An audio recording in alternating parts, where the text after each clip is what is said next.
My mother trained me out of volunteering to do anything. The way that she trained me how to volunteer out of doing, train me out of volunteering to do anything was by anytime I ever tried to say that this thing or that thing should happen, she always told me, well, why don't you do it? That's a great piece of training when you're a little kid. You're like, no, I'm not going to do that. It's just work. It sounds like work. Work is terrible. Well, I don't like work, but I like cool stuff. As a memorial to my mother, I've taken to swerving as far from my childhood as possible when it comes to doing stuff. I was I was a Firefly fan.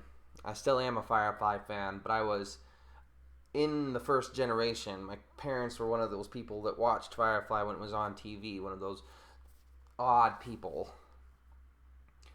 And not long ago, within the past 10 years, I started thinking that what would be cool would be if somebody would write something that felt more like Firefly than any of the things that people always say you should go watch this.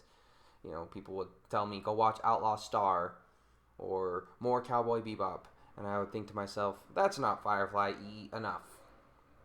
And then I would watch it anyway, and it was good, but it wasn't Firefly enough. It lacked some of the things that I was hungry for.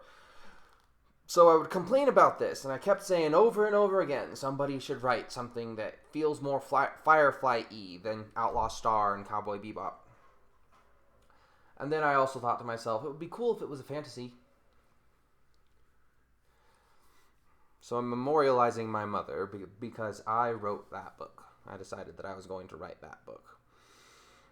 Because I'm me, it can't quite possibly be exactly that thing because, I'm just like, I have my ideas about what made Firefly special.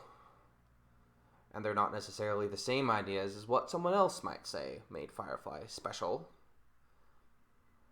And so, it's not Firefly that's a fantasy at all. But that's where the idea began. And I find that fun, right? All right, the book is coming out, and I'm excited to give it to people to read because it's a cool book. I liked it, and I'm glad that the place that it came from was, I wish there was more Firefly, because I still do. Although I also don't, because at least this way Joss Whedon didn't have an opportunity to put his characters into a place where they became reprehensible human beings. City Song is coming out soon. Y'all should look for it.